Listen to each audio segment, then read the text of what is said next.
Are we recording? Is this thing on? Yes, it is. Welcome to RevOps 500, where we invite the world's top marketers to answer the tough questions facing growing organizations. Ooh, sounds important. I'm Sajeel Qureshi. And I'm Gil Bates. Join us as we dive deep into the world of RevOps. We'll be learning strategies and expertise from first-hand experience. RevOps 500 is sponsored by Computan. They provide technical and development expertise to growth-focused marketing teams. Let's get started. Hey everybody, Sajeel Qureshi here with another episode of RevOps 500, where we talk to some of the world's greatest RevOps marketing minds that there is and that there ever will be. Today's guest I'm really excited about. He is a marketing genius for one. He's a team leader. He's a mentor, problem solver, positive thinker. He's a RevOps genius. He's also the revenue operations lead at EventMobi. Srujan Joshi, welcome to RevOps 500. Hey, Sajeel, thanks for having me. That's a long list. Hey, it's you. We're talking about you here, right? You know, this is your biography, right? You know, this is all the things you've accomplished. So Yeah, I'll take it. I'll take it. You earned it. So, so yeah. Anyways, Srujan, really glad you're here. Just like the first question right off the bat. Srujan, what is one RevOps myth? One RevOps myth. That's a good question. I think the biggest myth or misconception, whatever you want to call it, is that RevOps is only for startups. And while it's true that RevOps was initially developed for startups only, nowadays you're seeing businesses of all size and ages adopting this particular role. Because if you think about it, at the end of the day, it's not just startups that are looking to run teams that are more effective and efficient. It's sort of across the board. So nowadays you're seeing this role in a lot of businesses of all different sizes. Now, even the company that I currently work for, EventMobi, they have been here since more than 10 years, and they have a RevOps function. So yeah, I think that's the biggest myth I come across. And it's not really just startups nowadays. It's a lot of businesses. So you're saying that the biggest RevOps myth that you see is that it's only for startups or maybe SaaS companies or something like that. Yeah. Do you know of any examples that you can think of where maybe like a non-traditional business has like a RevOps function or anything like that? So I'm in a part of a RevOps community with other professionals, and that's where we sort of share ideas and stuff like that. On that forum, there are people that usually like post job postings for, people looking for RevOps professionals. And there was this company, I forget the name. It was Vancouver based. It was a manufacturing company that has been there for 50 or 60 years. And they make, they manufacture hardwood flooring. I mean, the wood, I guess you get from there. So they manufacture that, and they were looking for a RevOps manager to report into their, I guess, director of sales excellence or something like that. So, and that's just one of many examples I've come across. So yes, SaaS is like a big area that you're going to see most RevOps, work at, but you're starting to see a lot of other businesses that are not particularly SaaS, also adopting and looking for this particular role. Yeah. So obviously it's kind of a newer defined, buzzword term for a role. What does your day at EventMobi look like, or even in any RevOps function that you're doing? I mean, I know you've done RevOps jobs in the past or whatever too. Right. So what does a typical day in RevOps look like for you?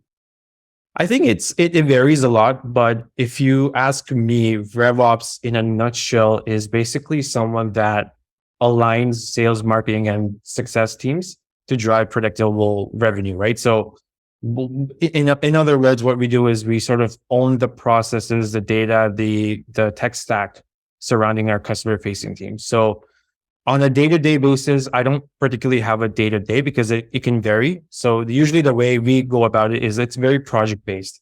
So beginning of the quarter, beginning of the year, we sort of, as a team, as a company, we get together and we figure out like, what are our priorities for this year?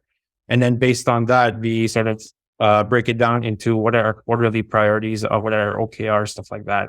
And then based on that, we come up with projects. So for example, one of the recent projects that we realized that we need to build an outbound engine for our company.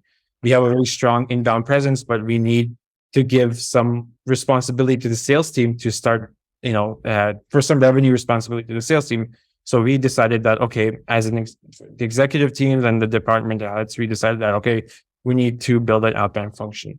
So for that particular project, it's very different. And then there are other times where we need to come up with a solid CRM integration strategy where we have all of these different customer facing apps. We need to figure out, okay, how do we connect this to our to our HubSpot, to our CRM that we use. So it varies day to day. So there's not really like one typical day. So for this quarter, I'll be working on one project, and then next quarter I'll be completely working on something completely different. So yeah, it really varies, to be honest. So and do all the projects fall into neat quarterly buckets like that? So say customer success engine in Q1, and then CRM integration Q2, or is there rollover when you have to get buy-in from different people? How does that work? Yeah, there's definitely rollovers. You never finish. A lot of the times, you never really finish within a quarter. You probably need a little bit more than that. So there's definitely a rollover. Okay. But I guess I just remember this now. But one of the day-to-day project that comes consistently, no matter where, no matter what project I'm working on, is that you get a lot of like admin requests from your team members, especially when you're in RevOps. You should own the tech stack. So if they have any issues if somebody is having any issues with their CRM, HubSpot, their Gong or RingCentral, or any of these other like customer facing tech stack, whenever there are any kind of issues or any problems that they come across, you get those requests. So that's kind of like a day-to-day thing that I have to take care of on top of all of the projects that you're working on. Yeah. So the reactive side of the job is product support, and then the strategic side is what you do quarterly. Exactly. Yeah.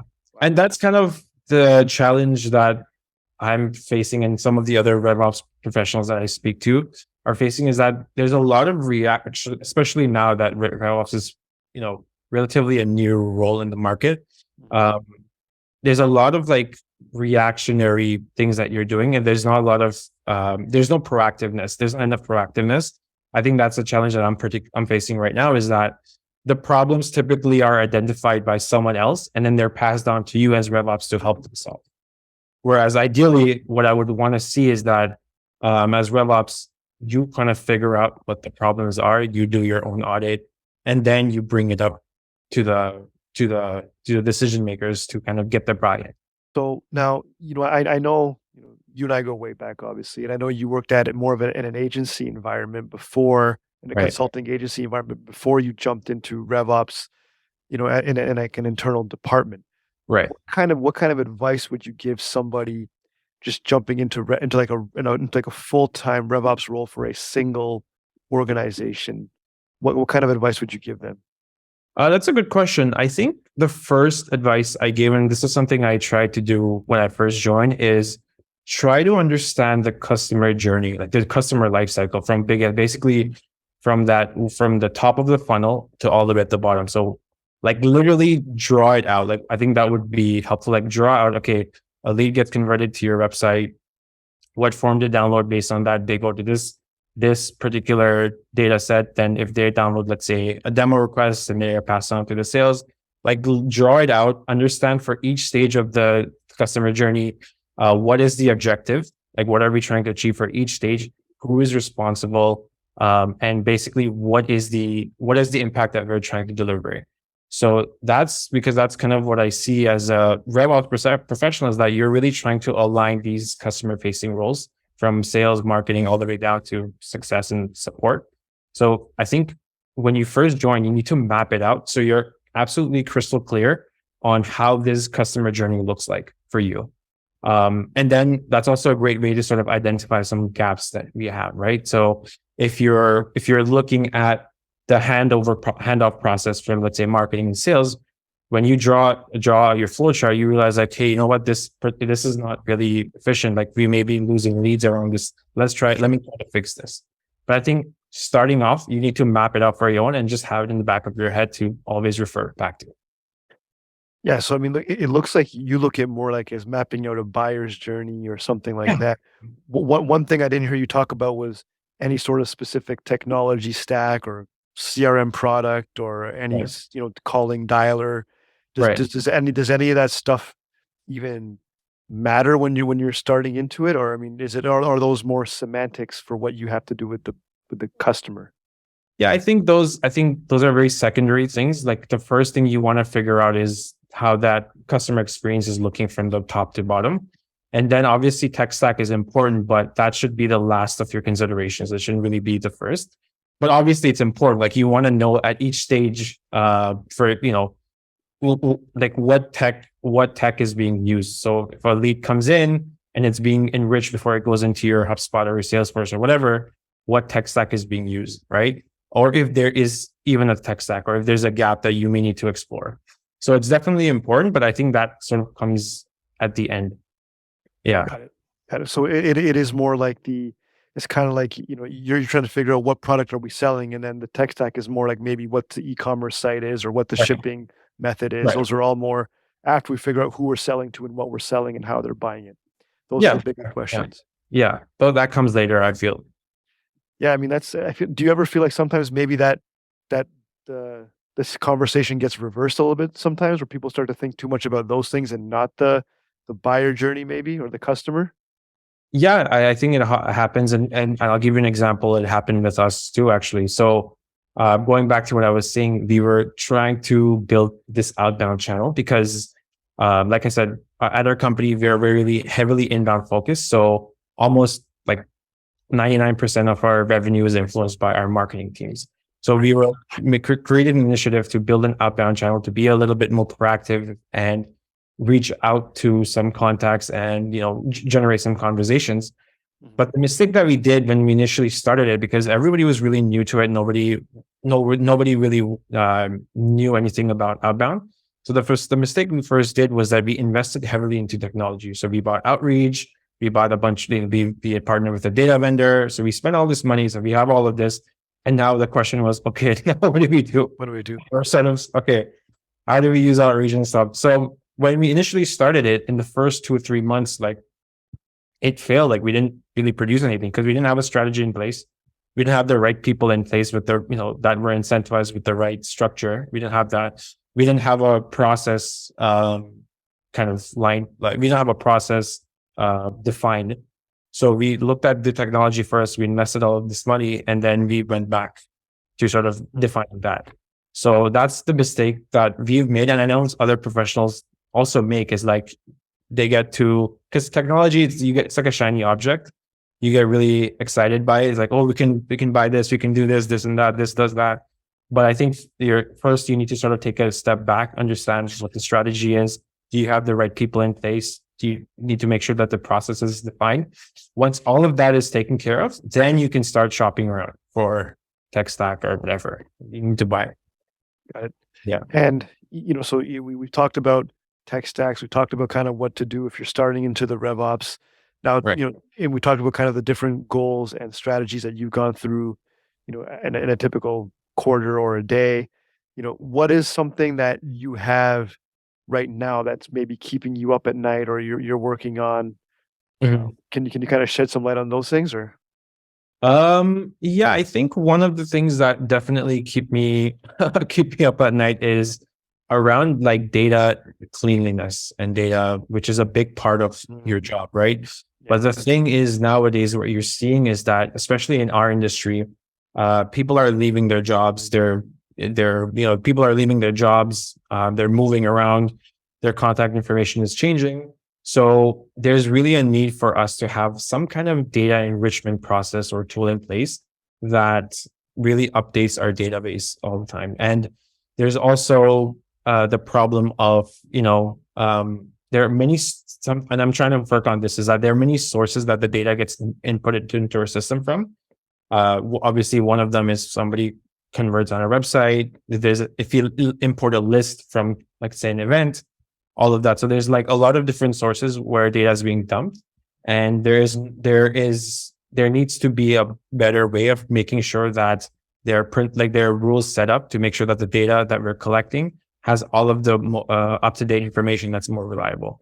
So I think that's one thing that's keeping me up at night, along with a lot of like other RevOps professional, professionals, especially in the B2B space, right? Because if you think about it, in the B2B space, you're selling to an organization with multiple people. And it's important for you to know what their roles are. For example, like not everybody is a decision maker. You need to figure out a way to sort of segment the people within these organizations based on their buyer role, which could be a bit tricky a lot of the times. So, but that's the key that information is key for any B2B organization. Yeah. So data cleanliness, because people moving jobs around everywhere, Right. Outdated email IDs, outdated contact IDs, those sorts of things. Right. What is like a Sometimes specific? you have to rely on the salespeople or other members of your team to make sure that they're inputting the right data, right? Oftentimes, and I don't blame them because their job is to sell, not to do admin work. But oftentimes they forget or stuff like that. So that's kind of, tidying up the database is a big challenge for me right now. So how do you plan on solving something like that? We're already kind of doing it, but there's just so many data points that we have. But in general, basically the way we kind of look at it is that we want to first take a step back and understand the data points that we're trying to clean. Ask the why, right? Like, why is this particular data point important? In other words, how is it going to be used by the other members of the team? And ultimately, what impact is this going to have on the business, right? So if you can't answer that question, then don't even move on to the next step. But if you can answer that question, then you need to figure out, then you need to sort of employ a both manual and automated strategy. So there are a lot of data enrichment tools out there, like ZoomInfo, Clearbit. I'm sure you heard of some that can enrich, that will connect with your CRM and will enrich your database, right? So if you're missing anything, they'll enrich it. If someone changes jobs, their email addresses, all of that gets enriched. And then the second part of this job is that, okay, you can focus, you have an automated tool, but then you also you need to have a manual process. So I work with a person on my team that does marketing and data. She's the marketing and data specialist. So basically we have a dashboard of all of the key data points that are important to us, like the industry that this organization is or their buyer role, stuff like that. And his job is to basically make sure that that data is cleaned up every week. So there's a manual effort, him and his team, to go in and make sure that that data is up to date. So so I'm basically taking both a manual approach and an automated approach. And both are needed, right? You have all this data, and you need the manual approach gets you the human element, and then the automated is wow. Yeah, it can be done with one or the other. It has to be done by both. And obviously, like, you need to give a little bit of ownership to the sales leaders to make sure that the sales data that's coming in is accurate, that's reliable. Right? There's not, because if you're the salesperson, you're the one interacting with the customer. So you're the only one that will know what the most up-to-date, accurate information is. Absolutely. Yeah. And we've talked about the present part of RevOps. We talked a little bit about your past getting into RevOps. Let's talk about the future a little bit. Where do you see RevOps going in the next little while, long term? That's a good question. It's kind of hard for me to know exactly where it's going, but based on some of the trends and the challenges that you're seeing organizations facing right now, I can only make a prediction that maybe a few things. I think you're going to see a lot of investment in automation tech, like a lot of the day-to-day tasks that the revenue teams do. I think we're going to need automation tools, and organizations are going to invest in these tools to kind of take that load off them so they can focus on just doing their jobs, right? So the day-to-day tasks.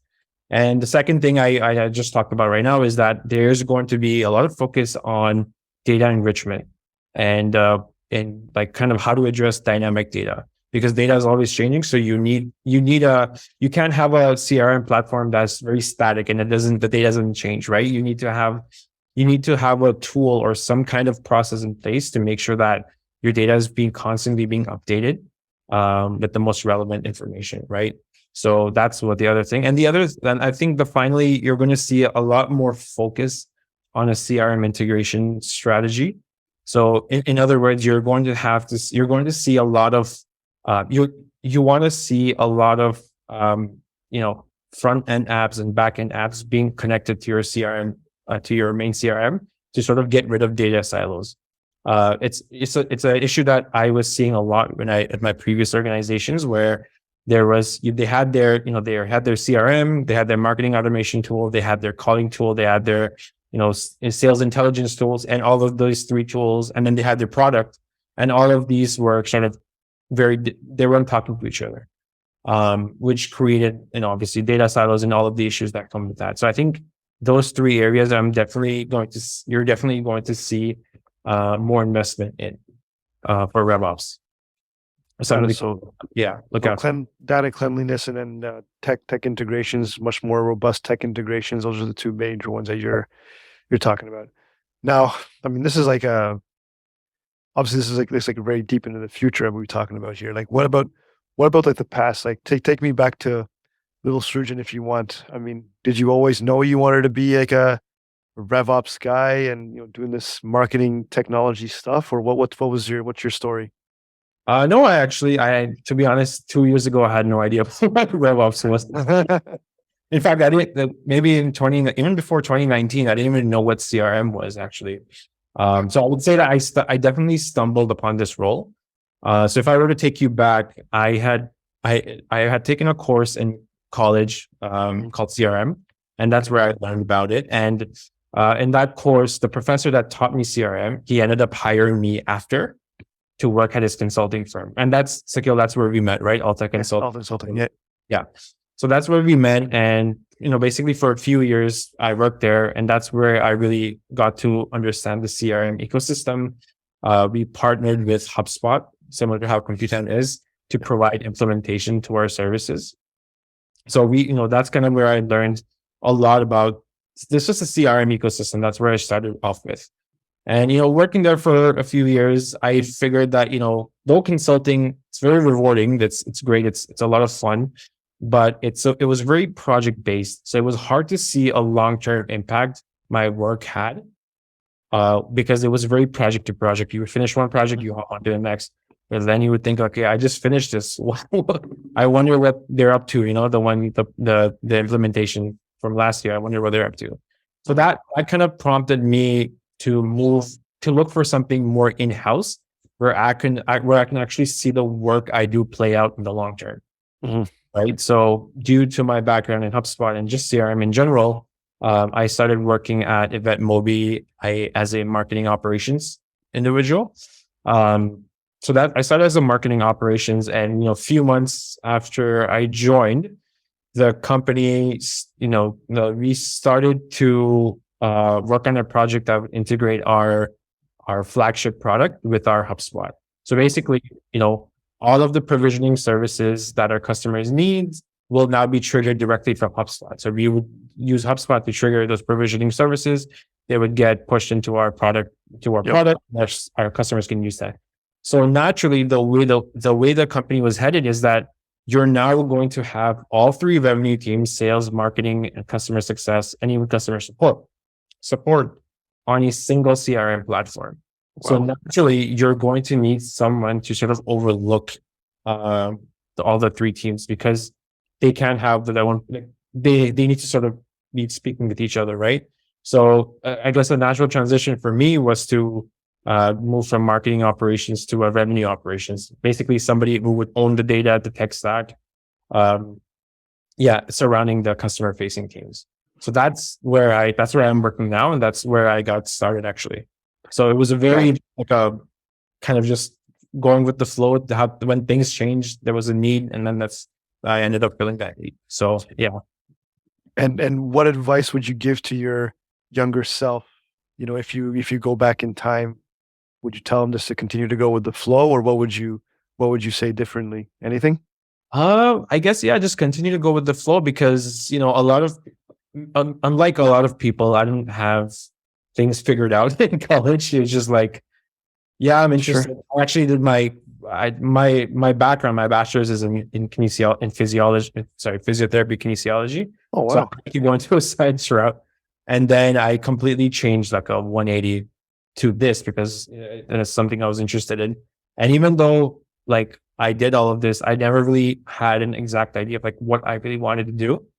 But this was I just went with the flow, and this was a natural fit that came. And now I'm at a point in my career where I really enjoy what I'm doing, and I see the need for this particular role.